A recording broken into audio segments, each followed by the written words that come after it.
എൻ്റെ വീഡിയോ കണ്ട് എന്നെ സപ്പോർട്ട് ചെയ്യുന്ന എല്ലാവർക്കും 1000 നന്ദി.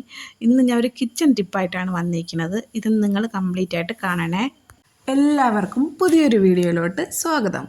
ഇന്നത്തെ വീഡിയോ എന്താണെന്ന് വെച്ചാൽ കരിപ്പാത്രം, നമ്മൾ അടുപ്പിൽ വയ്ക്കുന്ന തീയും പുകയൊക്കെ കൊണ്ട് കഞ്ഞിപ്പാത്രം, അതുപോലെ തന്നെ വെള്ളം ചൂടാക്കാൻ വയ്ക്കുന്ന പാത്രങ്ങളൊക്കെ പെട്ടെന്ന് നമുക്ക് ഈസി ആയിട്ട് വെളുപ്പിക്കാൻ വേണ്ടിയിട്ടൊരു ടിപ്പാണ് കേട്ടോ. എൻ്റെയൊക്കെ കുഞ്ഞു കാലത്ത് ചെറുതിലൊക്കെ ആണെങ്കിൽ പാത്രങ്ങളൊക്കെ കൊണ്ട് പുറത്തിട്ട് 2 വെള്ളം കഴുകലൊക്കെയാണ് പരിപാടി. അപ്പോൾ ചാമ്പലൊക്കെ ഉപയോഗിച്ച് കഴുകുമായിരുന്നു. ഇപ്പോൾ അങ്ങനെ ഒന്നും ചെയ്യണ്ട. ഇപ്പോൾ ഇതുപോലുള്ള പാത്രങ്ങളൊക്കെ വെളുപ്പിക്കാൻ വേണ്ടി ഒരു കമ്പി പോലുള്ള സ്ക്രബ്ബർ ഉണ്ടല്ലോ, അതാണ് സാധാരണയായിട്ട് ആൾക്കാർ ഉപയോഗിക്കാറ്. എൻ്റെ വീട്ടിലും അതുണ്ട് കേട്ടോ, ആ സ്ക്രബ്ബർ ഉപയോഗിക്കുമ്പോഴേക്കും പാത്രങ്ങളിലേക്ക് സ്ക്രാച്ച് വീഴുന്നുണ്ട്. ഈ വീഡിയോ നിങ്ങൾ ഫുള്ളായിട്ട് കാണണം. ഈ പാത്രം അവസാനം ഏത് രീതിയിലായി മാറുന്നു എന്നുള്ള കാര്യം നിങ്ങളൊന്ന് മനസ്സിലാക്കണം കേട്ടോ. നിങ്ങൾക്ക് അതിശയാവും, നിങ്ങൾ കമ്പി ഉപയോഗിച്ചിട്ട് ഇപ്പോൾ എന്തായി എന്ന് തോന്നും. ഇതുപോലുള്ള ഒരു കവർ എടുക്കുക, അതിലോട്ട് സോപ്പോ സബീനപ്പൊടിയോ വെച്ച് സാധാരണയായിട്ട് നമ്മൾ കമ്പിയും ഈഞ്ചയൊക്കെ വെച്ച് തേക്കും പോലെ അങ്ങൊന്ന് തേക്കുക. ആദ്യം ഈ കവർ ഉപയോഗിച്ച് പാത്രത്തിനെ കംപ്ലീറ്റ് ആയിട്ട് ഒന്ന് കവർ ചെയ്ത് തേച്ചെടുക്കണം. കാരണം എന്താണെന്ന് വെച്ചാൽ പാത്രത്തിൽ ഇപ്പോൾ കംപ്ലീറ്റ് കരിയാണ്. ഈ കരിയെ ഒന്ന് ജസ്റ്റ് ഒന്ന് നമുക്ക് ഈ കവറിലോട്ട് തന്നെ എല്ലാം തൂത്തെടുക്കണം കേട്ടോ. എടുത്തതിന് ശേഷം വെള്ളം വിട്ട് കഴുകുക. കഴുകിയതിന് ശേഷം അടുത്ത ഒരു തേപ്പിലാണ് നമ്മുടെ പാത്രം നല്ല രീതിയിൽ വെട്ടിത്തിളങ്ങുന്നത് കേട്ടോ.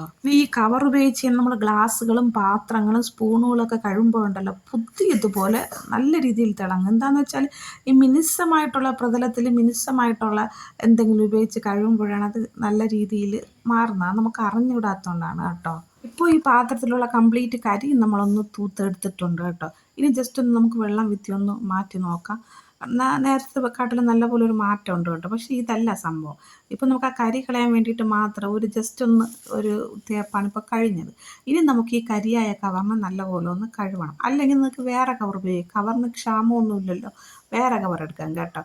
വേറെ കവർ എടുത്തിട്ട് നേരത്തെ നമ്മൾ ചെയ്തതുപോലെ തന്നെ ഇങ്ങനെ ഇരിക്കുന്ന ഈ പാത്രത്തിൽ, അതായത് കരിയൊന്നും ഇല്ലാത്ത പാത്രത്തിൽ ഒരു തേപ്പ്, രണ്ടാമത്തെ സ്റ്റെപ്പ് തേക്കുക. ഈ രണ്ടാമത്തെ സ്റ്റെപ്പ് ആകുമ്പോഴേക്കാണ് നിങ്ങളുടെ കണ്ണങ്ങ് തള്ളിപ്പോവും. പിന്നെ തേക്കുമ്പോൾ ശ്രദ്ധിക്കേണ്ടത് കവർ എപ്പോഴും വിരിച്ച് തന്നെ പിടിക്കുക കേട്ടോ. ഉള്ളം കയ്യിൽ ഒതുക്കി പിടിക്കരുത്, കവർ വിരിച്ച് തന്നെ പിടിക്കുക.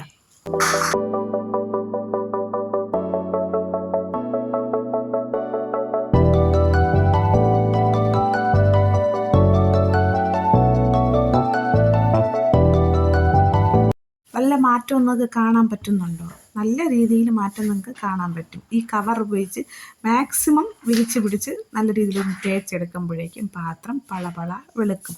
പിന്നെ ഞങ്ങളുടെ ഇവിടെയൊക്കെ ഈ പാത്രം അടുപ്പിൽ വെക്കുന്ന പാത്രങ്ങളുടെ അടിഭാഗം നല്ല രീതിയിൽ തേച്ചെടുക്കാറില്ല. അതായത് നമ്മൾ വീണ്ടും വീണ്ടും അടുപ്പിൽ വെക്കുന്ന പാത്രം അടിഭാഗം നല്ല രീതിയിൽ ഇങ്ങനെ കരിയൊന്നും ഉരച്ചെടുക്കാറില്ല കേട്ടോ. കാരണം എന്താണെന്ന് വെച്ച് കഴിഞ്ഞാൽ വീണ്ടും അടുപ്പിൽ വയ്ക്കുന്നത് കൊണ്ട് നമ്മൾ അടിയിൽ തേച്ച് കഴിഞ്ഞാൽ പൊത്തുപോകും എന്നുള്ള ഒരു സംഭവം കൊണ്ട് അടിഭാഗം മാത്രം തേക്കാറില്ല. പക്ഷെ നിങ്ങൾക്ക് അങ്ങനെ തേച്ച് ശീലമുള്ളവർ, അടിഭാഗവും നല്ല രീതിയിൽ വെള്ളയാക്കിയിട്ടേ അടുപ്പിൽ വയ്ക്കും എന്നുള്ളവർക്ക് ഈ കവർ ഉപയോഗിച്ച് തന്നെ ക്ലിയർ ആക്കാം കേട്ടോ. 4-5 തവണ നമ്മൾ റിപ്പീറ്റ് ചെയ്ത് തേച്ച് കഴിഞ്ഞാൽ അടിഭാഗത്തുള്ള കരിയും അങ്ങ് നല്ല രീതിയിൽ മാഞ്ഞു. ഇപ്പം കണ്ടോ നല്ല രീതിയിൽ പോകണമുണ്ടോ നമ്മൾ ആ കറക്കി എടുക്കുമ്പോഴേക്കും.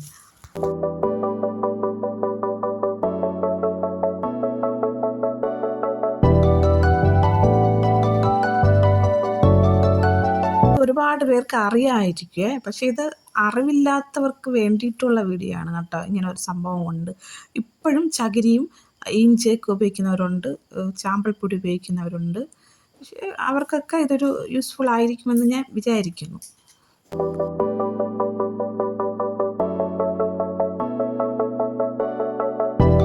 പാത്രം കഴുകിയെടുക്കുമ്പോഴേ ഫൈനലി അതെങ്ങനെ ഇരിക്കുന്നു നിങ്ങൾ കാണണം കേട്ടോ. അത് ലാസ്റ്റത്തെ പാത്രത്തിൻ്റെ ഭംഗിയൊന്നും നിങ്ങൾ കണ്ടേ മതിയാവും കേട്ടോ. വീഡിയോ സ്കിപ്പ് ചെയ്യാൻ നിൽക്കരുതേ.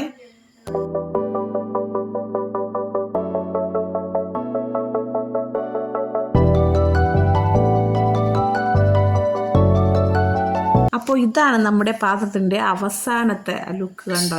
എന്തുമാത്രം നല്ല രീതിയിൽ മാറിയിട്ടുണ്ട്. നമ്മളൊരു സ്ക്രബ്ബർ ഉപയോഗിച്ച് തേച്ചാൽ ഇതുപോലുള്ള ഒരു മിനുസവും ഇതുപോലുള്ള ഒരു ഷൈനിങ്ങും കിട്ടുമോ? ഇല്ല.